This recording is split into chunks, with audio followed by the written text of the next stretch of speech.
Alright guys, so today we got an interesting game to cover.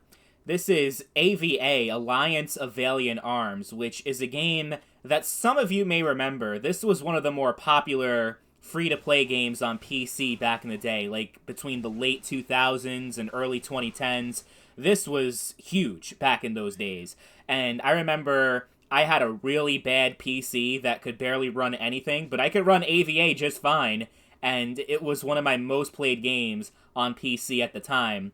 And I have a lot of good memories playing this game, especially Infected mode. It was the most fun Infected mode I've played in any game to this day. And if you look back at one of my old channels, I actually have gameplay from back in the day that I recorded with Xfire. If you guys remember Xfire, yeah, I'm really sounding old right now. Most of you were like, what the hell is he talking about? Oh, man. So AVA was a game that got shut down, actually, a number of years ago, but then was brought back a few years later, but is not... It's just a shell of its former self.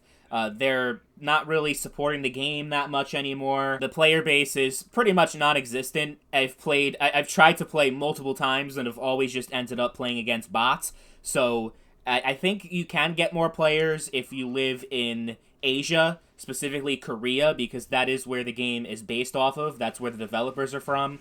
So there is a little bit of a tiny player base over there, but anywhere else in the world, North America, Europe, it is pretty much dead and unplayable. I mean, you can play it, like in this gameplay, I'm playing against AI, but it doesn't feel the same, obviously. I think what it comes down to is that the game is still running on this old, outdated engine from however many years ago, so it feels old, it plays old, and it just kind of got lost through time, because it came out at a time when the free-to-play market was not nearly as crowded as it is today. So obviously it's going to get overshadowed by more modern and engaging gameplay experiences that actually feel like they're worth it in 2025. But yeah, I would say even if you played a lot of this game back in the day, it's still not worth it just because there's really not much of value. Like, there really isn't much of an experience to be had anymore. Sadly, I mean, I wish that was not the case, because I kind of, I reinstalled this game hoping to kind of relive some of that nostalgia from back in the day, but